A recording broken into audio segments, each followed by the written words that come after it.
ఈరోజు అంశం ఏంటంటే మనం అందరం కూడా ఆత్మీయంగా బలపడదాం అనే అంశం గురించి మనం మాట్లాడుకోబోతున్నాం. ఎఫెసీయులకు రాసిన పత్రిక 3వ అధ్యాయము 16వ వచనం చదువుకుందాం. ఎఫెసీయులకు రాసిన పత్రిక 3వ అధ్యాయము 16వ వచనం.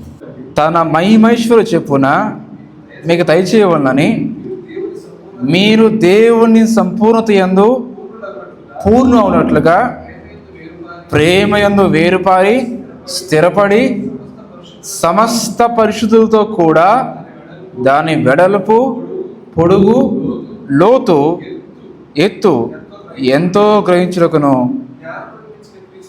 జ్ఞానం మించిన క్రీస్తు ప్రేమను తెలుసుకుంటకును ప్రార్థించుచున్నాము. చాలండి. ఇక చూసినట్లయితే ఎఫెసీయులకు పత్రిక 3వ అధ్యాయం 16వ వచనంలో తన మహిమ యొక్క ఐశ్వర్యం బట్టి మనం చూసినట్లయితే ఈ కాలంలో మనం చాలాసార్లు చాలా విధాలుగా మనము శారీరకంగా బలాన్ని కోరుకుంటాం, శరీర సంబంధమైన ఆశీర్వాదాలు కోరుకుంటాం. వాక్యం చూసుకున్నట్లయితే మీరు ఆత్మలో వర్ధిల్లినట్టు అన్ని విషయంలో కూడా మీరు వర్ధిల్లని పౌలు చెప్తున్నాడు. అంటే అన్ని విషయాల్లో వర్ధిల్లడం అనేది దేవుడి చిత్తం. కానీ మనం చూసినట్లయితే ఈ రోజుల్లో ఆత్మీయంగా బలపరచడం కన్నా శారీరకంగా బలాన్ని ఎక్కువగా మనము కోరుకుంటున్నాం. శరీరక సంబంధమైన బలాన్ని మనం కోరుకుంటాం. అంటే ఏంటి? నేను డిప్రెషన్లోకి వెళ్ళకూడదు, చాలా ధైర్యంగా ఉండాలి, నేను అడిగిందల్లా జరిగిపోవాలి, ప్రార్థన చేస్తే టక్కని ప్రార్థన చేస్తే టక్కని జవాబు రావాలి, ఇలా కళ్ళు మూసుకొని ఆమెనంటే అలా ప్రత్యక్షమైపోవాలి, లేకపోతే నేను అనుకున్న రీతిలో దేవుడు నాతో మాట్లాడాలి, లేకపోతే నేను కోరిందల్లా దేవుడు నాకు ఇవ్వాలి అని మనకు శరీర సంబంధమైన బలాన్ని మనం ఏం చేస్తున్నాం? మనము కోరుకుంటున్నాం. కానీ ఇక్కడ వాక్యం మాట్లాడుతుంది ఏంటంటే శరీర సంబంధమైన బలం గురించి కాదు, ఆత్మ సంబంధమైన బలం గురించి. శరీర సంబంధమైన బలాన్ని మనము అందరూ కూడా బయట మనం వింటూనే ఉన్నాం, అందరూ బోధిస్తూనే ఉన్నారు. ఒక్కసారి మీరు మా మందిరంలోకి అడుగుపెట్టి మీరు వెళ్తే మీకు వెంటనే జాబ్ వస్తుంది, మా మందిరంలోకి వచ్చి మీరు అడుగుపెట్టి వెళ్తే మీరు అడిగేదల్లా మీకు జరుగుతుంది, వెనకాల కచ్చీపులు వినపడ్డాయి, ఆ కచ్చీపులు తీసుకుని వెళ్ళిపోండి అని రకరకాల. ఇది శరీర సంబంధమైన ఏదో మానసికంగా ఏదో మన బలం కోసం చేసుకునేది. కానీ వాక్యం చెప్పేది ఆ బలం కాదు. ఏ బలం అంట? ఆత్మీయమైన బలం. మనకు కావాల్సింది ఏ బలం కావాలి? మనకి ఆత్మీయమైన బలం కావాలి. ఆత్మీయలో ఎదగాలంటే కావాల్సింది ఆత్మీయమైన బలం కావాలి. శరీర సంబంధమైన బలం వస్తే ఆత్మీయంగా ఎలా ఎదుగుతాం? ఏదైనా ఒకదాన్ని మనం పోషించాలి. శరీరానికి పోషిస్తే శరీరం బలంగా ఉంటుంది, ఆత్మీయానికి పోషిస్తే బలంగా ఉంటుంది. ఎవరో ఒక కథ చెప్పారు. స్టోరీ ఏంటంటే 2 కుక్కలు ఉన్నాయంట. ఒకటి తెల్ల కుక్క, ఒకటి నల్ల కుక్క. తెల్ల కుక్కకి బాగా ఆహారం పెట్టాలని అనుకున్నాడు, కానీ తెల్ల కుక్కకి ఏం ఆహారం పెట్టలేదు. నల్ల కుక్క మాత్రము బాగా ఆహారం పెట్టేశాడు. ఇప్పుడు తెల్ల కుక్క బలంగా ఉంటుందా, నల్ల కుక్క బలంగా ఉంటుందా చెప్పండి? తెల్ల కుక్క ఎందుకు బలంగా ఉండదు? ఆహారం పెట్టలేదు కాబట్టి. అంటే ఏ కుక్కకైతే ఆహారం పెట్టారో ఆ డాగ్ అంటే ఆ కుక్క ఎలా ఉంటుందంట? బలంగా ఉంటుంది. అంతే కదా? నేను తెల్లదానికి ఆహారం పెట్టలేదు కానీ తెల్లదానికి కూడా అది కూడా బలంగా ఉండాలి అనుకోవడం మూర్ఖత్వం. అది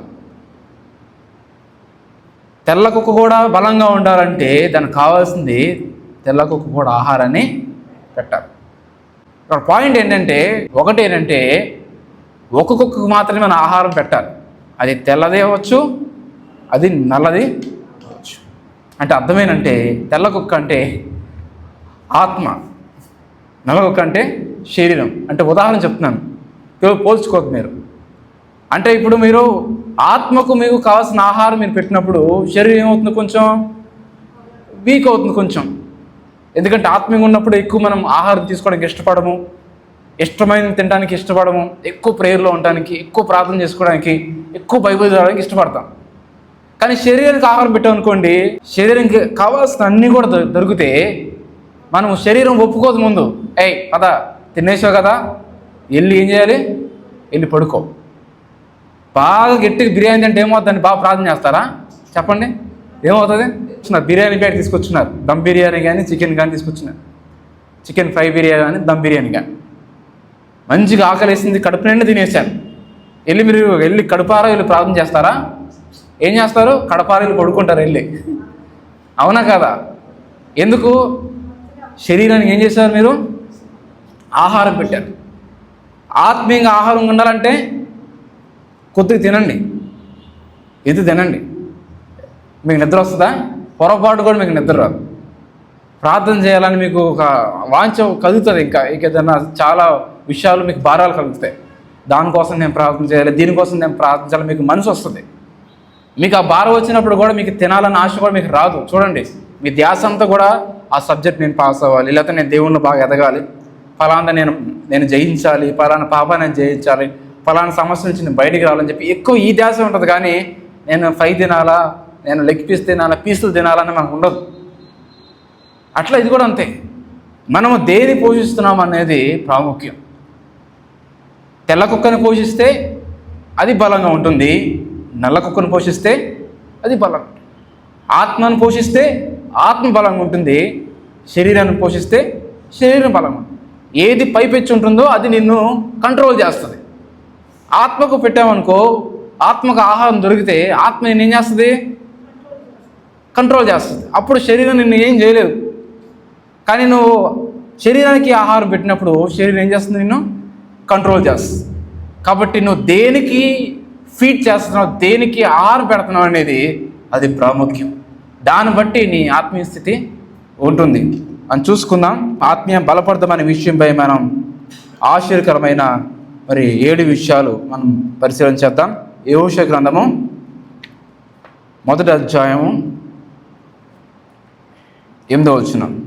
ఈ ధర్మశాస్త్ర గ్రంథము నీవు బోధింపక తప్పిపోకూడదు, దానిలో రాయబడిన వాటిని ప్రకారము చేయుటకు నీవు జాగ్రత్త పడినట్లు దీవారాత్రము దాన్ని ధ్యానించిన ఎడల నీ మార్గమును వర్ధిల్లింపచేసి చక్కగా నువ్వు ప్రవర్తించదు అని దేవుని వాక్యము సెలవిస్తుంది. దీవారాత్రము ధర్మశాస్త్రం అంటే అర్థం ఏంటి? ఆ రోజు దేవుడు మోషే ద్వారా ధర్మశాస్త్రం ఇచ్చాడు. అంటే ధర్మశాస్త్రము అంటే ఒట్టి పదాజ్ఞలు మాత్రమే కాదు, దేవుని వాక్యాన్ని ఎవరైతే దీవారాత్రం ధ్యానిస్తారో వాళ్ళ జీవితంలో వర్ధిల్లుట అనేది వాళ్ళు చూస్తారు. తప్పక మనము ఏం చేయాలంట? ధ్యానించాలని దేవుని వాక్యం సెలవిస్తుంది. అంటే ప్రతిరోజు కూడా మనము దేవుని వాక్యాన్ని ధ్యానించాలి. అంటే మొట్టమొదటిగా ఏంటి? మనం ఆత్మీయంగా ఎదగాలంటే ఏం చేయాలంట? దేవుని వాక్యాన్ని మనం ఏం చేయాలి? ధ్యానించాలి. దేవుని వాక్యాన్ని ధ్యానించకుండా ఎవరు కూడా ఆత్మీయంగా ఎదగరు, ఎవరు కూడా ఆత్మీయంగా బలాన్ని పొందుకోరు. ఈ ఆత్మకు ఆహారం పెట్టాలంటే మొదటగా ఏ ఆహారం పెట్టాలి? వాక్యం అనే ఆహారాన్ని పెట్టాలి. ఈ వాక్యం అనే ఆహారం పెట్టినప్పుడు మనం బలం పొందుకుంటాం. చాలా రకాలమైన ఆహారాలు ఉంటాయి, అవన్నీ తింటే మనకేమొస్తుంది? బలం వస్తుంది. జ్యూస్ తాగితే అదొక రకమైన బలం, లేకపోతే ఏదన్నా ఫ్రూట్స్ తింటే అదొక బలం, లేదంటే ఏదన్నా నాన్ వెజ్ తింటే అదొక బలం, కూరగాయలు తింటే అదొక బలం. అలానే ఆత్మీయంగా బలం పొందుకోవాలంటే అందులో మొట్టమొదటిగా చేయాల్సింది ఏంటిది? దేవుని వాక్యాన్ని ధ్యానించాలి. దేవుని వాక్యాన్ని ధ్యానించాలి. ఎవరైతే దేవుని వాక్యాన్ని దీవారాత్రము దాన్ని పాటిస్తారో, దాని ప్రకారం జీవిస్తారో వాళ్ళు ప్రతి విషయంలో మార్గంలో వర్ధింపజేసి చక్కగా నువ్వు ప్రవర్తించదని దేవుని వాక్యము. అంటే ఎవరైతే దేవుని వాక్యాన్ని చదువుతారో వాళ్ళు తోలరు, వాళ్ళు పడిపోరు. అంటే పడిపోవడం అంటే వాళ్ళు లోకంలో శోధనలు వచ్చినా సమస్యలు వచ్చినా సరే వాక్యము చదివిన వారు, వాక్యాన్ని ధ్యానించిన వారు ఎన్ని శోధనలు వచ్చినా సరే వాళ్ళు దాన్ని జయించగలరు. యేసు ప్రభు 40 దినాలు ఉపవాస ప్రార్థన చేసిన తర్వాత శోధన వచ్చింది. అపవాది శోధిస్తున్నాడు. అపవాది శోధించినప్పుడు దేంతో జవాబిస్తున్నాడు యేసు ప్రభు? వాక్యాన్ని చూపిస్తున్నాడు. దేవుడు కూడా ఏం చెప్తున్నాడు? వాక్యంతోనే జవాబు చెప్తున్నాడు. ఆయన దేవుడు కదా, సృష్టికర్త కదా, ఏదో రకరకాల మాటలు మాట్లాడవచ్చు కదా. ఆయన వాక్యం తీసి, వాక్యంలో రాయబడి ఉంది కదా, నీ దేవుడైన యెహోవాను నువ్వు శోధించకూడదు అని వాక్యాన్ని బట్టి యేసు ప్రభు మాట్లాడుతున్నారు. అంటే వాక్యంతో ఏం చేస్తున్నారు? ఎదిరిస్తున్నారు. కాబట్టి దేవుని వాక్యంలో నిలబడినవాడు ఎన్నడూ కూడా తోలడు. శోధన వచ్చినా తోలడు, సమస్య వచ్చినా తోలడు. అలా నిలకడగా, బలంగా, స్థిరంగా ఉంటాడని వాక్యం సెలవిస్తుంది. మనము ఆత్మీయమైన బలాన్ని పొందుకోవాలంటే దేవుని వాక్యాన్ని ధ్యానించాలి, దేవుని వాక్యాన్ని చదవాలి. ఆ వాక్యాన్ని చదివిన దాన్ని ఏం చేయాలి? మన జీవితంలో ఏం చేయాలంట? అది అప్లై చేసుకోవాలి. ఈరోజు చాలామంది వాక్యం చదువుతున్నాం కానీ వాక్యాన్ని మన జీవితంలోకి అప్లై చేసుకుంటలేదు. ఫలానా వాక్యం ఏముంది అంటే టక చెప్పేస్తాం, కానీ వాక్యాన్ని మనం అప్లై చేసుకున్నాం అనేది చాలా ప్రాముఖ్యం. అందుకనే మత్తయి సువార్త 7వ అధ్యాయంలో యేసుప్రభు మాట చెప్తా చూడండి. మత్తయి సువార్త 7వ అధ్యాయము 24వ వచనం. కాబట్టి ఈ నా మాటలు విని వాటి చొప్పున చేయ ప్రతి వాడును బండ మీద తన ఇల్లు కట్టుకొని బుద్ధిమంతుని పోలి ఉండెను. బండ మీద తన ఇల్లు కట్టుకొని నా బుద్ధిమంతుని పోలి ఉండెను. ఇద్దరు మనుషులు ఉన్నారు. ఒకరు ఇల్లేమో సముద్రం పక్కన ఇసుగురైన చక్క శీషూరు పక్కన ఆ మట్టి మీద కట్టుకున్నాడు. ఇంకొక అతనేమో వెనకాల బండ మీద కట్టుకున్నాడు. ఎవరు త్వరగా కట్టుకుంటారు ఇళ్ళు చెప్పండి? ఇసుక మీద ఉన్నవాడే త్వరగా కట్టుకుంటాడు, అవునా? ఎందుకు? కొంచెం అదంతా కూడా మట్టి ఉంటుంది కాబట్టి ఈజీగా తీసుకోవడానికి, పెట్టుకోవడానికి, ఫౌండేషన్ వేసుకొని ఈజీగా ఉంటుంది. బండ మీద కట్టుకునే వాడికి ఎట్లా ఉంటుంది? కష్టంగా ఉంటుంది. ఎందుకంటే అదంతా కూడా బండ కట్ చేయాలి. ఇప్పట్లాగా ఇన్స్ట్రుమెంట్స్ ఏం లేవు కదా, పరికరాలు ఆ రోజుల్లో. మరి బండతో కట్టాలంటే మరి ఎంతో పని ఉంటుంది. అంటే ఈ ఇసుక మీద కట్టినవాడు త్వరగా ఇల్లు కట్టుకుంటాడు. ఏమంటాడు తెలుసా? ఇసుక మీద కట్టినవాడు, నేను త్వరగా ఇల్లు కట్టేశాను, నా పక్కన ఏముంది? సముద్రం, బీచ్ ఉంది, గాళ్ళు వస్తూ ఉన్నాయి, వాతావరణం వస్తూ ఉంది, చక్కగా ఎంతో ఎంజాయ్ చేస్తున్నాను. మనకి చూపిస్తూ ఉంటారు చూసారు ఒక్కోసారి వీడియోలో, బీచ్ పక్కన కాలు ఇట్లా చాపుకొని, అట్లా ఒక లెమన్ జ్యూస్ పట్టుకొని, అంబ్రెల్లా పెట్టుకొని, అలా కాజోడు పెట్టుకొని చూస్తూ ఉంటారు చూసారా అని. అలా ప్రశాంతంగా నెమ్మదిగా ఉంటుంది. నువ్వు పిచ్చోడ్లాగా ఉన్నావు. నువ్వు ఎక్కడ కట్టుకున్నావు? ఎక్కడో బండ మీద కట్టుకున్నావు. నువ్వు కట్టుకునే లోపు నా పిల్లల పిల్లు కూడా అయిపోతుంది అని చెప్పి ఒకవేళ ఏకలాగా మాట్లాడుతున్నాడు, నవ్వినట్టున్నాడు. కానీ దేవుడు చెప్తున్నాడు, ఈ నా మాటలు ఎవరైతే చాలా జాగ్రత్తగా విని దాని ప్రకారం నడుచుకుంటారో వాళ్ళు బండ మీద కట్టిన బుద్ధిమంతులు పోలే ఉంటాడని దేవుడు వాక్యం సెలవిస్తుంది. పెద్ద తుఫాను వచ్చింది, అలలు వచ్చినాయి. ఇసుక మీద కట్టిన ఇల్లు ఏమైందంట? కొట్టుకుపోయిందా? మొత్తం ఈడ్చిపోయింది సముద్రంలోకి. కానీ బండ మీద కట్టిన ఇల్లు, దానికి కూడా నీళ్ళు వచ్చినాయి, దానికి కూడా అలలు వచ్చినాయి, సముద్రం గాలు వచ్చినాయి, భయంకరమైన మనం వచ్చి చూసారు సైక్లోను, అట్లా బలమైన ఈదురు గాలు వచ్చినాయి. కానీ బండని తాకలేకపోయింది. ఎందుకంటే దాని పునాది ఎలా ఉంది? బలంగా ఉంది. ఎవరైతే దేవుడి మాటలు విని దాని ప్రకారం నడుచుకుంటారో, ప్రతిరోజు దేవుడి మాటలు బైబిల్ చదువుతారో వాళ్ళు బండ మీద కట్టిన వారు ఉంటారు. ఎన్ని తుఫానులు వచ్చినా, ఎన్ని కష్టాలు వచ్చినా, ఎన్ని ఇబ్బందులు వచ్చినా సరే వాళ్ళని ఏమీ కూడా చేయలేవు. హల్లెలూయా. దేవుని వాక్యాన్ని చదివిన వారు, వాక్యాన్ని ప్రకారం జీవించిన వారు, వాక్యాన్ని హృదయంలో పెట్టుకున్న వారు ఎన్ని సమస్యలు వచ్చినా, ఎన్ని ఈదురుగాలు వచ్చినా సరే వాళ్ళు ఏమీ చేయలేవు. ఎందుకంటే వాళ్ళు ఏముంది? వాక్యం ఉంది. వాక్యం లేకుండా, వాక్యం తీసేసి ఇంకా ఏదైనా పెట్టుకోండి. ఆరాధన మీద ఇల్లు కట్టుకుంటారో, సాక్ష్యాల మీద ఇల్లు కట్టుకుంటారో, అద్భుతాల మీద ఇల్లు కట్టుకుంటారో, ఆశీర్వాదమైన ఇల్లు కట్టుకుంటారో, వీటి మీద ఇల్లు కట్టుకున్న వాడు కాసేపు బాగానే ఉంటాడు. కష్టాలు వచ్చినప్పుడు, ఇబ్బందులు వచ్చినప్పుడు పడిపోతాడు, కృంగిపోతాడు. నాకు ఈ దేవుడు వద్దంటాడు. ఎందుకంటే వచ్చింది ఆశీర్వాదాల మీద కట్టుకున్నాడు కాబట్టి, దీవెనల మీద కట్టుకున్నాడు కాబట్టి. కానీ వాక్యం మీద కట్టుకున్న వాడు ఎన్ని వచ్చినా సరే వెనకడు, తొలగడు అని వాక్యము సెలవిస్తుంది. కాబట్టి మనం ఆత్మీయంగా బలం పొందుకోవాలంటే ఏం చదవాలి? బైబిల్ వాక్యాన్ని, దేవుని వాక్యం ఏం చేయాలి? దేవుని వాక్యాన్ని ఏం చేయాలి? మనము చదవాలి. అందుకనే దానియేలు సింహభూమిలో వేసినప్పుడు కూడా ఆ సింహభూమిలో ధైర్యంగా ఉండడానికి కారణం ఏంటండి? దానియేలు దేవుని గ్రంథాన్ని ప్రతిరోజు చదివేవాడు, ప్రార్థన చేసుకునేవాడు. ఆ గ్రంథాన్ని చదివేవాడు, దేవుని వాక్యాన్ని, లేఖనాన్ని చదివేవాడు. ఆ వాక్యాన్ని చదివేవాడు కాబట్టి సింహభూమిలో వేసినా సరే దానియేలు ధైర్యంగా ఉన్నాడు. మనం చదువుకుంటూ బాగానే ఉంది. దానియేలు సింహభూమిలో వేస్తే బయటకు వచ్చేసాడు, దేవుడు సింహం నోళ్ళు పట్టుకొని లాగేశాడు, ఏం చేయలేదు. వినటానికి బాగానే ఉంటుంది. అందులో ఒకసారి మనం ఊహించుకొని అదే దానియేలు ప్లేస్లో మనం ఉంటే, సింహభూమిలో మనం పడేస్తే మన పరిస్థితి ఏంటి చెప్పండి? ఒకసారి ఊహించుకుంటేనే చాలా కష్టంగా ఉంటుంది కదా. మనం చదువుకోవడానికి చాలా ఈజీగా సింపుల్గా ఉంది, కానీ అందులో అనుభవించడం తెలుస్తుంది ఎంత కష్టమో. అలాంటి భయంకరమైన ఒక సింహం ఏదో కంటికి కనపడిందంటే చాలు ఈడ్చుకొని చెంటాస్తుంది మొత్తం. కొన్నిసార్లు చూసి ఒక వీడియో వైరల్ అవుతూ ఉంటాయి. ఆ జూ పార్కులో గబక్కన గోడ దూకి వెళ్ళిపోతారు సరదాగా, ఏదో ఆటకైతనంగా కుర్రోళ్ళు కొంచెం ఆ గోడ దాటి ఏం చేస్తారు, వాళ్ళు పార్కులోకి వెళ్ళిపోతారు. ఎక్కడ పడిపోయారు వాళ్ళు? ఖచ్చితంగా సింహాలు ఉన్న దగ్గర పడిపోతారు. వీడియో కూడా చాలాసార్లు వైరల్ అయినాయి కదా. పాపవాడు తప్పించుకోవడానికి నానా ప్రయత్నాలు చేస్తాడు, కానీ చివరికి ఆ సింహానికి బ్రేక్ఫాస్ట్ అయిపోయి చక్కగా అది ఆహారించుకుని తింటుంది. ఎవరు పడమన్నారు? అంటే సింహం కంటికి పడినప్పుడు సింహం ఊరుకుంటుందా చెప్పండి? సింహం వేటాడుతుంది. బ్రేక్ఫాస్టో లంచో డిన్నరో చేసుకుని తింటారు చక్కగా. అలాంటిది మరి 2 సింహాలు ఉన్నాయి. మరి ఎన్ని సింహాలు ఉన్నాయి? మరి ఆ సింహాలు ఉన్న బోన్లు ఉన్నప్పుడు ఎన్నో నెలల నుంచి ఎన్నో రోజుల నుంచి దానికి ఆహారం లేక వేడివేని ఉన్నాయి. అలాంటి స్థితిలో ఉన్న సింహాల మీద ఆ సింహాల మధ్యలో ధాన్యాలు పడినప్పుడు బ్రేక్ఫాస్ట్ లంచ్ మొత్తం డిన్నర్ చేసుకుని తినేస్తాయి. అలాంటిది సింహాలు ఏం చేయలేకపోయినాయి. దానికి కారణం ఏంటి తెలుసా? దానియేలు ధైర్యంగా ఉన్నాడు, దేవుడు తోడుగా ఉంటాడని. ఆ ధైర్యం ఎట్లా వచ్చింది? ఆ బలాన్ని ఎలా పొందుకున్నాడు? ప్రతిరోజు దేవుని వాక్యాన్ని ధ్యానించేవాడు, ప్రార్థన చేసేవాడు. అందుకని ఆ బలాన్ని పొందుకున్నాడు. కాబట్టి మనం ఆత్మీయంగా బలం పొందుకోవాలంటే ప్రతిరోజు ఏం చేయాలి? బైబిల్ తీసి చదవాలి, దేవుని వాక్యాన్ని చదవాలి. రెండో చూసుకుందాం లూకా సువార్త 18వ అధ్యాయము 8వ వచనం.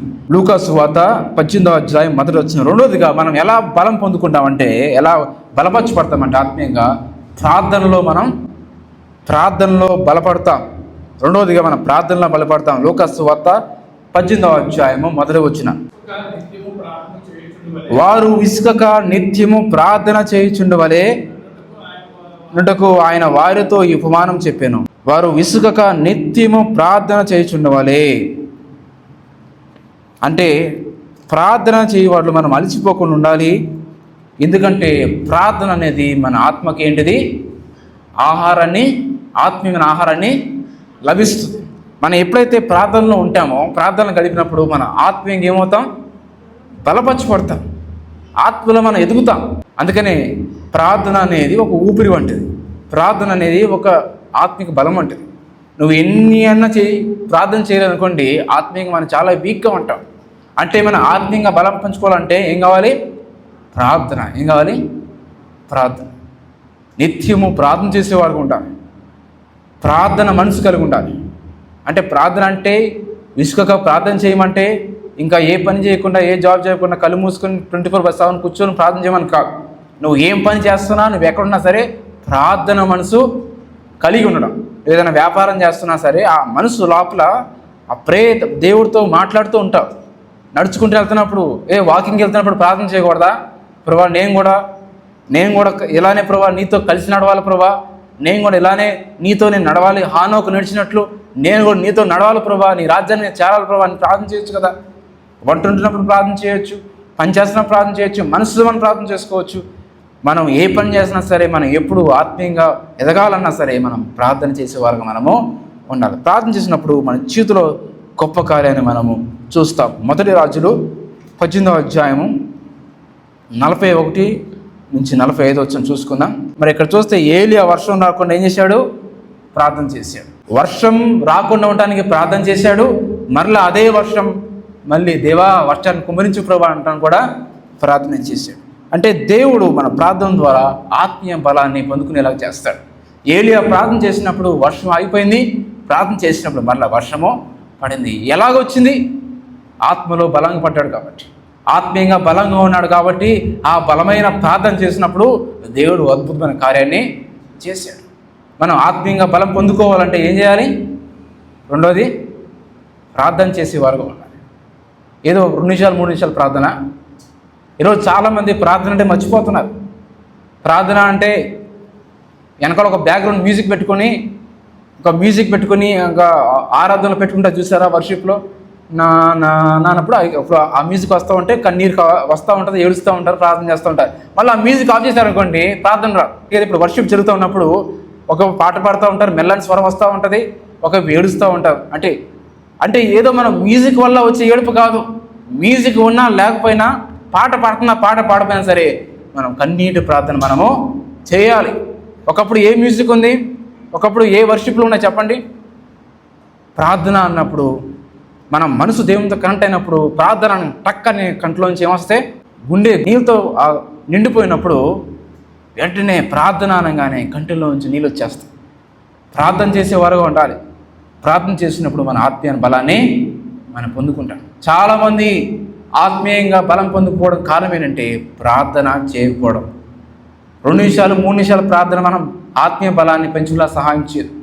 5 నిమిషాల ప్రార్థన మనకు సహాయం చేయదు. 10 నిమిషాల ప్రార్థన మనకు సహాయం చేయదు. అఫ్కోర్స్ కొన్నిసార్లు మనకు అవకాశం లేనప్పుడు చిన్న ప్రార్థన చేస్తాం, అదే వేరే విషయం.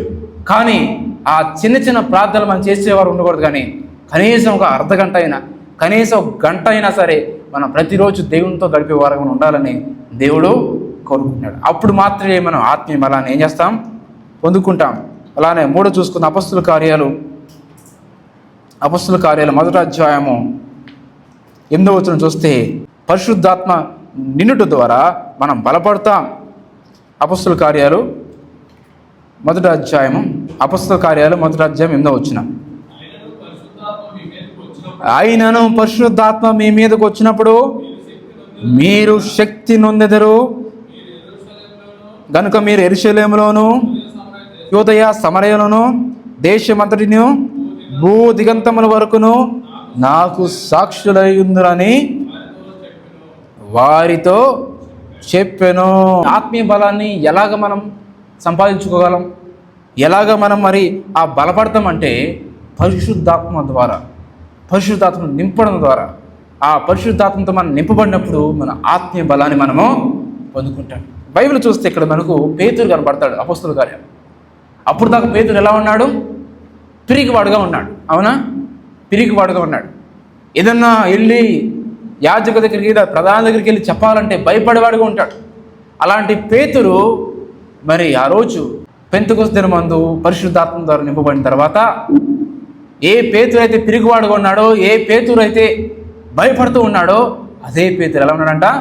ధైర్యవంతుడయ్యాడు. శిష్యులందరూ కూడా ఆ పరిశుద్ధాత్మ నింపబడినప్పుడు అద్భుతంగా దేవుడు చేత వాళ్ళు వాడబడ్డారు. అక్కడ వెళ్ళి వాళ్ళు వాక్యం చెబుతున్నప్పుడు, దేవాలయం దగ్గర వాక్యం చెబుతున్నప్పుడు శాస్త్రులు పరిస్థితులు ఏం చేశారంట? షాక్ అయ్యారు. అరే వీళ్ళు చదువుకోలేదు కదా, వీళ్ళు విద్య లేని పామరులు, వీళ్ళకి ఇంత జ్ఞానం ఎట్లా వచ్చింది? ఎందుకంటే వాళ్ళు యేసుతో పాటు నడిచారు, యేసుతో పాటు ఉన్నారు కాబట్టి. వాళ్ళు ఏ బైబిల్ కాలేజ్కి వెళ్ళలేదు, వాళ్ళు ఏం చదువుకోలేదు, వాళ్ళు ఏం చేయలేదు. కానీ ఇంత స్పష్టంగా ఎలా మాట్లాడగలుగుతున్నారంటే ఒకటే కారణం, యేసుతో పాటు వాళ్ళు ఉన్నారు కాబట్టి. ఎవరైతే దేవుడితో పాటు సమయాన్ని గడుపుతారో, దేవునితో పాటు నడుస్తారో, దేవుడు వాళ్ళకి జ్ఞానాన్ని ఇస్తాడు. ఎలా మాట్లాడాలో జ్ఞానం ఇస్తాడు, ఎలాగ చెప్పాలో జ్ఞానం ఇస్తాడు. ప్రతిదీ కూడా దేవుడే వాళ్ళకి నేర్పిస్తాడు. మనం పరిశుద్ధాత్మ ద్వారా నింపబడిన తర్వాత మనం బలాన్ని పొందుకుంటాం. దేవుడు గొప్పగా వాడుకుంటాడు. పేతురు పరిశుద్ధాత్మతో నింపబడిన తర్వాత గొప్పగా దేవుడు వాడుకున్నాడు. తను ఎక్కడికి వెళ్తే దేవుడు కార్యాలు చేశాడు. తను ప్రార్థన చేసిన చోట స్వస్థత వచ్చాయి. తన నీడ పడిన చోట దేవుడి చేత గొప్పగా వాడబడి అనేకుల మందిని స్వస్థపరిచాడు. అనేక మంది ప్రభువుని నడిపించారు. గొప్ప ఉద్యోగాన్ని అపొస్తలులు తీసుకొచ్చారు. ఎందుకంటే వాళ్ళు పరిశుద్ధాత్మ ద్వారా వాళ్ళు నింపబడ్డారు కాబట్టి. అంటే పరిశుద్ధాత్మతో నింపబడిన ముందర, నింపబడిన తర్వాత మనకి డిఫరెన్స్ కనపడదు. మనం కూడా ఆత్మీయమైన బలాన్ని పొందుకోవాలంటే మనం కూడా పరిశుద్ధాత్మ ద్వారా ఏం చేయాలి? నింపబడాలి. ఆది అపొస్తలులు కానీ వాళ్ళందరూ కూడా ఆనాడు భక్తులు కానీ పరిశుద్ధాత్మ ద్వారా నింపబడ్డారు కాబట్టి వాళ్ళు గొప్ప కార్యాలు చేశారు. భూమిని ఏం చేశారంట? భూమిని తలకిందలు చేశారు. ఒక మ్యాప్ ఉంది గూగుల్ మ్యాప్లో, అందులో 12 మంది శిష్యులు ఎలా వెళ్ళారు ప్రపంచం మొత్తం చూస్తే ఒక్కొక్కరు ఒక దిక్కును పోయారు. ఒక శిష్యుడేమో ఈ దిక్కు పోయాడు, ఒక శిష్యుడు ఆ దిక్కుకు పోయాడు. మరి తోమానేమో మన ఇండియాకి వచ్చారు. అట్లా ఒక్కొక్క శిష్యులు ఒక్కొక్క దేశం, ఒక్కొక్క కాండానికి వెళ్ళిపోయి స్వార్థ ఏం చేశారు? వాళ్ళు వ్యాపించారు, స్వార్థను ప్రకటించారు. మరి ఇప్పుడు ఎంతమంది క్రిస్టియానిటీ ఉందంటే, ఎంతమంది యేసుని తెలుసుకున్న కారణం ఏంటి? ఆనాడు 12 మంది శిష్యులు కాదా? ఆ ఒట్టి 12 మంది శిష్యులే భూమిని ఏం చేశారు? తలకింద చేశారు. ఈరోజు అమెరికా ఎలా ఉందంటే, ఇంగ్లాండ్ ఎలా ఉందంటే, ఇతర చుట్టూ చిన్న దేశాలన్నీ కూడా ఉన్నాయంటే, మరి ఒక్కొక్క దేశంలో మరి వాళ్ళందరూ కూడా వెళ్ళి మిషనరీగా వెళ్ళి తర్వాత ఉద్యోగం తీసుకొచ్చి మరి ఒక్కొక్కరు క్రీస్తు వైపు నడిపించేవారుగా చేశారు. ఎందుకంటే పరిశుద్ధాత్మ కార్యాలు కావా? అవునండి, మనం కూడా పరిశుద్ధాత్మ నింపబడినప్పుడు మనం కూడా ఆత్మీయ బలాన్ని మనము పొందుకుంటాం. పరిశుద్ధాత్మ మీ మీదకి వచ్చినప్పుడు మీరు బలము నొందెదరు, శక్తి నొందెదరు అనే వాక్యము సెలవిస్తుంది. కాబట్టి మనం ఆత్మీయ బలం పొందుకోవాలంటే ఏం చేయాలి? మూడవదిగా పరిశుద్ధాత్మ ద్వారా నింపబడాలి. పరిశుద్ధాత్మ నింపబడాలి. కాబట్టి ఎలా నింపబడతాం? మనం దేవుణ్ణి అడిగితే దేవుడు మనం నింపుతాడు. ప్రభా నీ ఆత్మతో నేను నింపు ప్రభా అంటే దేవుడు నింపుతాడు. ప్రభా నీ శక్తితో నన్ను నింపంటే నింపుతాడు. పరిశుద్ధాత్మతో ముందు చేసిన ప్రార్థన, పరిశుద్ధాత్మ నింపబడితో చేసిన ప్రార్థన చాలా వ్యత్యాసంగా ఉంటుంది, చాలా బలంగా ఉంటుంది. కాబట్టి మన అందరం కూడా పరిశుద్ధాత్మ ఏం చేయాలి? నింపబడాలి. నాలుగోది, మన విశ్వాసంలో మనం బలపడతాం. రోమీ రాసిన పత్రిక 10వ అధ్యాయము 17వ వచనం. కాగా వినుట వలన విశ్వాసం కలుగును, వినుట క్రీస్తును గురించిన మాట వలనే కలుగును. చాలండి. ఆత్మీయంగా మనం బలం పడాలంటే విశ్వాసంలో మనము బలంగా ఉండాలి. విశ్వాసంలో బలంగా ఉండాలంటే ఎలా వస్తుంది? విశ్వాసం అంట వినుట వలన విశ్వాసము కలుగును. మన విశ్వాసం అనేది పరీక్షలో ఏమవుతుందంట? మరి పరీక్షలు పరీక్షించబడుతుంది. ఏదైనా ఒక శోధన వచ్చినప్పుడు దేవుడు మన విశ్వాసాన్ని ఏం చేస్తాడు? పరీక్షిస్తాడు. దేవుడిని టెస్ట్ చేయాలన్నా, దేవుడిని టెస్ట్ చేయాలన్నా, పరిశోధించాలన్నా నేను టెస్ట్ చేసేది ఏంటో తెలుసా? నీ విశ్వాసాన్ని, నీ ప్రార్థన కాదు, లేకపోతే నువ్వు ఎంత బాగా బైబిల్ చదువుతున్నాను కాదు, నీ పరిశుద్ధతను కాదు. దేన్ని టెస్ట్ చేస్తాడు? విశ్వాసం టెస్ట్ చేస్తాడు. అంటే ఏంటి? మనకు గుర్తుపెట్టుకోండి, ఏ శోధన వచ్చినా సరే దేవుడు మనం పరీక్షించాలంటే పరీక్షించేది విశ్వాసాన్ని. మన విశ్వాసాన్ని దేవుడు పరీక్షిస్తాడు. ఆదికాండము 22వ అధ్యాయము మనకి మొదటి నుంచి 18 చూస్తే అక్కడ మనకు అబ్రహాం కనపడతాడు. అబ్రహాంకు దేవుడు ఒక పరీక్ష పెట్టాడు. నీకు ఒక్కగానిచ్చిన కుమారుడిని తిరిగి మరలా నాకు మోరియా పర్వతమేనా, నాకు నువ్వు బలి అర్పించాలి అని చెప్పినప్పుడు అబ్రహాం ఆగిపోయాడా? ఒక్కగాని కుమారుడు 100 ఏళ్ళకి, ఎప్పుడో 100 ఏళ్ళకి పుట్టిన కుమారుడు అప్పటికే ముసలోడైపోయాడు, ముసలోడైపోయాడు, వృద్ధుడైపోయాడు. 100 సంవత్సరాలు ఎట్లా ఉంటారండి? మరలా పిల్లలు పుడతారా?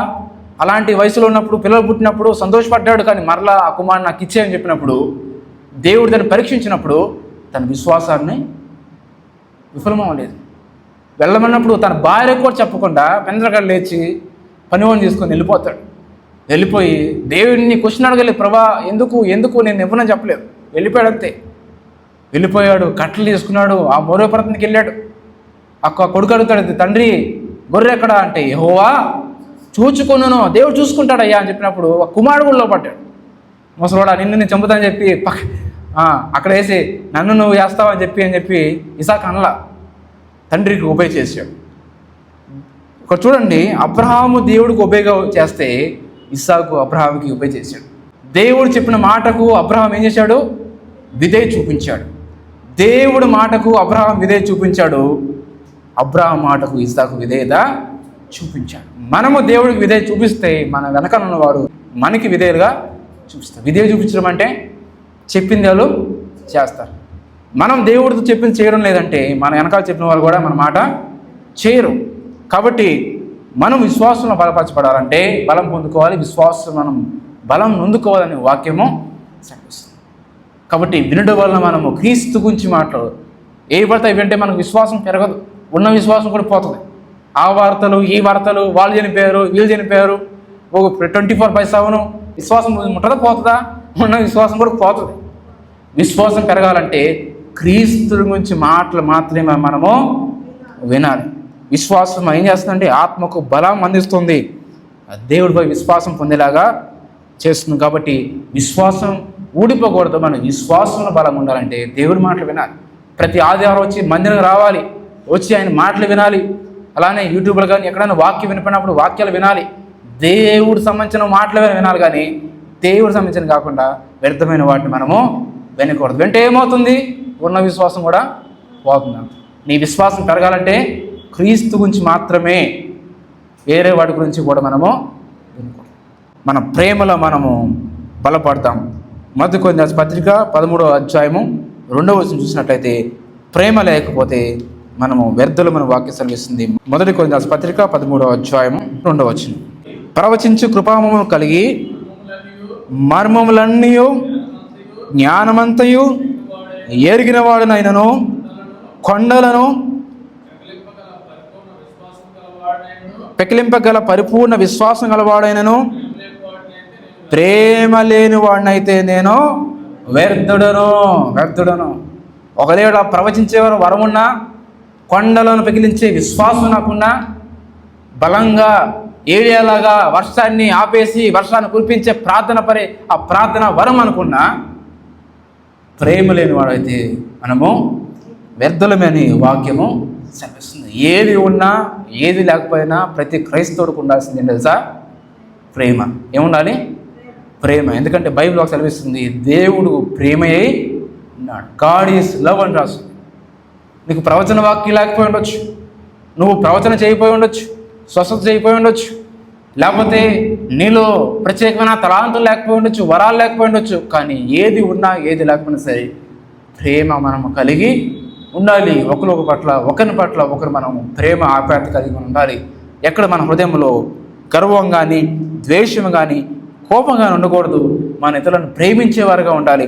అలా లూకాసు వార్త 23:34 కూడా శిలువ మీద కూడా యేసు ప్రభు శత్రువులను, అంటే ఆ దొంగలను ఏం చేస్తున్నాడు?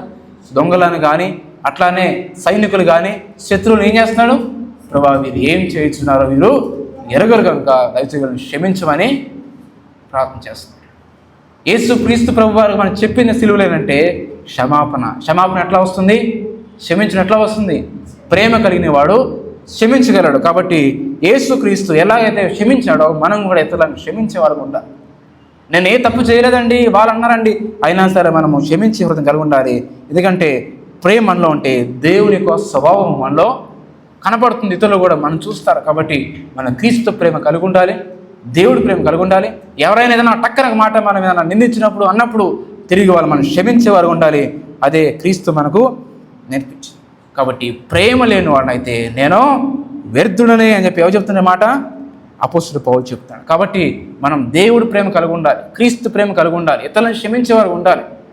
అలాంటి ప్రేమ కలిగినప్పుడు ఇతరులు మనలో ఎవరు చూస్తారు? క్రీస్తుని చూడగలరు, దేవుని చూడగలరు. ఆ రోజుకు చూస్తే మనము ఆత్మీయంగా బలం పొందుకుందామంటే పరిశుద్ధతలో మనం బలాన్ని పొందుకుందాం. 1 తెస్సలోనికైయుల పత్రిక 4:3 మీరు పరిశుద్ధులటయే అనగా మీరు జాగ్రత్తను దూరంగా ఉండటయే దేవుని చిత్తం. అలానే హెబ్రీ రాసిన పత్రిక 12:14 ఏముంది? పరిశుద్ధత లేకుండా ఎవరు కూడా దేవుడిని చూడలేరని వాక్యము సెలవిస్తుంది. అంటే ఏది దేవుని చిత్తం అంట? మనం పరిశుద్ధతగా ఉండడే దేవుని చిత్తం. జాగ్రత్తకి దూరంగా పారిపోవటమే దేవుని చిత్తం. ఎవరైనా సరే, నేనైనా నువ్వైనా ఎవరైనా సరే మనము పరిశుద్ధంగా ఉండాలి, పాపాన్ని మనం విడిచిపెట్టాలి, మనం దేవుడికి లోబడి ఉండాలి. మనం పరిశుద్ధంగా జీవిస్తే మనము చూడగలం. దేవుని చూడగలని అర్థం ఏంటి? పరలోకానికి ఎక్కడ చూస్తారు దేవుడిని? చెప్పండి, ఎక్కడ చూస్తారు మన దేవుడిని? పరలోకంలో. అంటే అర్థం ఏంటి? పరిశుద్ధత లేకుండా ఎవరు కూడా పరలోకానికి వెళ్ళారని అర్థం. అంతే కదా, దాని అర్థం అదే కదా. పరిశుద్ధత లేకుండా ఎవరు దేవుని చూడలేరు అంటే పరిశుద్ధత లేకుండా ఎవరు పరలోకానికి వెళ్ళారని అర్థం. కాబట్టి మన పరలోకానికి వెళ్ళాలంటే ఏం కావాలి? పరిశుద్ధత కావాలి. జాగ్రత్తని బైబిల్ వాక్యం చాలా స్పష్టంగా చెప్తుంది. జాగ్రత్త నుంచి దూరంగా పారిపో, వ్యభిచారం నుంచి దూరంగా పారిపో, వ్యర్థమైన పాపం నుంచి దూరంగా పారిపో అని చెప్పి దేవుడు వాక్యం సెలవిస్తుంది. ఆదికాండం 39:9 యేసేపుకు శోధన వచ్చినప్పుడు యేసేపు జాగ్రత్త నుంచి దూరంగా పారిపోయాడు. అలా పారిపోయినప్పుడు మాత్రమే మనము పరిశుద్ధమైన జీవితంలో మనము ఆత్మీయమైన బలాన్ని చూడగలము. ఆత్మీయ యుద్ధులు మన బలాన్ని మనము చూడము. ఆత్మీయమైన మనం బలంగా చూడాలంటే మనం పరిశుద్ధతలో మనం బలంగా ఉండాలి. అంటే మనం పరిశుద్ధం, దేవుని వాక్యం మన హృదయంలో ఉన్నప్పుడు మనం పరిశుద్ధంగా మనము జీవించగలం. పాపాన్ని మనము ఆ శోధనలను చెప్పేవారుగా మనము ఉండాలి. కాబట్టి పరిశుద్ధులుగా ఉండటానికి మనం ప్రాగులాడాలి. అలాంటి మనసు కలిగినప్పుడు, పరిశుద్ధంగా మనం జీవిస్తున్నప్పుడు దేవుని నామానికి మహిమ వస్తుంది. అట్లానే మన మార్గములు కూడా సరళం అవుతాయి. అలానే మనం ప్రభువును కూడా మనము ప్రభుని చూస్తాం. పరలోక రాజ్యానికి మనము వెళ్తాం. అది దేవుని చిత్తం. అదేంటంట? చాలామంది అడుగుతారు, నా పట్ల దేవుని చిత్తం ఏంటి, నా పట్ల దేవుని చిత్తం ఏంటి? ఇది ప్రతి ఒక్కరికి పరిశుద్ధంగా ఉండటయో జాగ్రత్త నుంచి దూరంగా పారిపోవటమే దేవుని చిత్తం. కాబట్టి మనం దేవుని చిత్తాన్ని చేసేవారుగా మనము ఉండాలి. వాక్యమైన ప్రియ సహోదరి, మనం ఆత్మీయంగా బలం పొందుకోవాలంటే అనేక విషయాలు మనం తెలుసుకున్నాం. మొట్టమొదటిగా ఏం తెలుసుకున్నాం? మొట్టమొదటిగా ఏంటిది? దేవుని వాక్యాన్ని మనము చదవాలి. రెండోది ఏంటిది? మనము ప్రార్థన చేసేవారుగా మనము ఉండాలి. మూడోది ఏంటిది? పరిశుద్ధాత్మతో మనము నింపబడాలి. నాలుగోది ఏంటిది? విశ్వాసంలో స్థిరులుగా ఉండాలి. విశ్వాసంలో మనము ఎదగాలి, విశ్వాసంతో ఉండాలి. ఐదోది ఏంటిది? ప్రేమ కలిగి మనము నడుచుకోవాలి. ఆరోది ఏంటంటే మనము పరిశుద్ధతలో మనము స్థిరులుగా ఉండాలి. పరిశుద్ధత కోసం మనం ప్రాకులాడాలి. అప్పుడే మనం ఆత్మీయంగా మనము ఎదుగుతాము, మనం ఆత్మీయంగా మనం బలంగా మనము ఉంటాం. కాబట్టి వాక్యాన్ని ప్రతి ఒక్కరు కూడా దీని ప్రకారం నడుచుకోవాల్సినగా దేవుడు వాక్యము మనకి సెలవిస్తుంది. ప్రార్థన చేసుకుందాం. Let us pray. దేవా, నేను ఆత్మీయంగా ఎదగాలని అనుకుంటున్నాను ప్రభా, కానీ నేను ఎదగలేకపోతున్నాను. ఎదిగాను కానీ మధ్యలో ఆగిపోయాను, మధ్యలో స్ట్రక్ అయిపోయాను ప్రభా. ఎందుకంటే నేను బైబిల్ చదవడం లేదు. నిజమే ప్రభా, నేను బైబిల్ సరిగ్గా చదవడం లేదు ప్రభా. ఒకప్పుడు బాగా బైబిల్ చదివాను కానీ ఇప్పుడు తిప్పిమని కనీసం ఒక 4 అధ్యాయాలు బైబిల్ చదవలేకపోతున్నాను ప్రభా. నన్ను క్షమించండి. నా పనులే నాకు ఎక్కువైపోయినాయి, నా పారాలే నాకు ఎక్కువైపోయినాయి ప్రభా. కనీసం బైబిల్ తీసి చదువుదామని మనసు నాకు లేదు ప్రభా. దేవా, నన్ను క్షమించండి. ఇక నుంచి ఈ రోజు నుంచి ప్రభా నేను ప్రతిరోజు బైబిల్ చదువుతాను ప్రభా. ప్రతిరోజు వాక్యం చదువుతాను ప్రభా. వాక్యం చదవడమే కాదు ప్రభా, వాక్యం ప్రకారం నేను జీవిస్తాను ప్రభా అని దేవుడితో తీర్మానం చేసుకోండి. దేవా, సహాయం చేయండి ప్రభా. అలానే ప్రభా ప్రార్థన చేసేవారుగా సహాయం చేయ్యా. అయ్యా, నాలో ప్రార్థనాత్మ లేదు ప్రభా. అయ్యా, నేను ప్రార్థన చేసుకుంటాను కానీ అయ్యా తండ్రి, నేను హృదయపూర్వకంగా ప్రార్థన చేసుకోలేకపోతున్నాను. అయ్యా, ప్రార్థన చేసుకుంటానికి వెళ్ళి కూర్చుంటున్నాను కానీ నాలో తండ్రి, నా హృదయంలో ఏదో తెలియని ఒకలాంటి వేదన, ఏదో తెలియని ఒకలాంటి అయ్యా తండ్రి నేరవరోపణ, ఏదో తెలియని ఒకలాంటి దుఃఖము, ఏదో తెలియని ఒకలాంటి బాధ నాలో ఉంది ప్రభా. నేను హృదయపూర్వకంగా ప్రార్థన చేయలేకపోతున్నాను. అయ్యా, అతనికి హృదయపూర్వకంగా మా అయ్యన కేంద్రీకరించి అయ్యా నేను ప్రార్థన చేయలేకపోతున్నాను ప్రభా. ప్రార్థనా జీవితం నాకు లేదు ప్రభా. ప్రార్థనా జీవితం నాకు దయచేయండి. ఏదో ఒక గంట సేపు, అర్ధగంట ప్రార్థన చేసి వెళ్ళిపోతున్నాను కానీ ప్రభా, ప్రార్థన మనసు నాకు లేదయ్యా. మెలకుగా ఉండి ప్రార్థన చేయమన్నా ప్రభా. మా హృదయము మాలో ఎప్పుడు మేము నిత్యము ప్రార్థన చేసేవారుగా సహాయం విశ్వాసం మాకు దయచేయండి ప్రభా. దేవా, గొప్ప దేవానికి వేలాది స్తోత్రం స్తోత్రం. మేము పరిశుద్ధాత్మతో నింపబడడానికి సహాయం.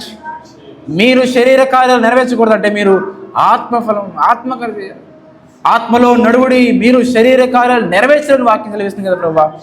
అయ్యా, మేము ఆత్మీయంగా బలపరచబడే సహాయం. ఇక్కడ సంఘంలో కూడిన ప్రతి బిడ్డను కూడా అయ్యా, ప్రతి ఒక్క బిడ్డను కూడా పరిశుద్ధాత్మతో నింపబడుచున్న ప్రభా. Lord, you fill with holy spirit father God. ఇప్పుడు నీ బిడ్డను ముట్టండి, పరిశుద్ధాత్మ నింపండి. ప్రతి భయము, ప్రతి ఆందోళన, ప్రతి యాంగ్జైటీ, ప్రతి డిప్రెషన్, ప్రతి కలవరము, ప్రతి వేదన, నా భవిష్యత్తు ఏంటి, నా ఫ్యూచర్ ఏంటి, నా గమ్యం ఏంటని ప్రతి విధమైన భయాల నుంచి యేసునామమున విడుదల కలుగును గాక. దేవా, గొప్ప జయం నేర్చమని ప్రభా. యేసునామమున ప్రతి భయాలు కూడా పారిపోవును గాక. ప్రతి అనారోగ్యం నుంచి కూడా దూరం అవును గాక. ప్రతి యొక్క అయ్యా తండ్రి భయము, ఆందోళన, ప్రతి విధమైన ఆర్థిక సమస్యలన్నీ కూడా కట్లు తెప్పబడును గాక. దేవా, జ్ఞాపకం చేసుకుని సహాయం. ఆత్మీయంగా బలపరచబడే వారుగా సహాయం. మేము శారీరకంగా బలంగా ఉన్నాం కానీ ప్రభా, ఆత్మీయమైన బలంగా లేకపోతున్నాం. పరిశుద్ధాత్మ నింపండి ప్రభా. ఆత్మకార్య జరిగించండి, సహాయం. విశ్వాసం బలపరచు ప్రభా. అయ్యా, మా విశ్వాసం బలపరచవరగా సహాయం. వాక్యాన్ని విని క్రీస్తు గురించి మాటలు మాత్రం వినేవారుగా. మేము వ్యర్థమైన మాటలు వింటున్నాం ప్రభా, జోకులు వింటున్నాం ప్రభా, యూట్యూబ్లో వీడియోలు చూస్తున్నాం ప్రభా, అండి న్యూస్లు చూస్తున్నాం ప్రభా. రాజకీయ నాయకులని అవ్యని ఇవని చెప్పి వ్యర్థమైన వాటిని చూసి మాలో ఉన్న విశ్వాసాన్ని అంతా పోగొట్టుకున్నాం ప్రభా. కేవలం క్రీస్తు గురించి మాటలు మాత్రమే మేము వినేవారుగా సహాయం.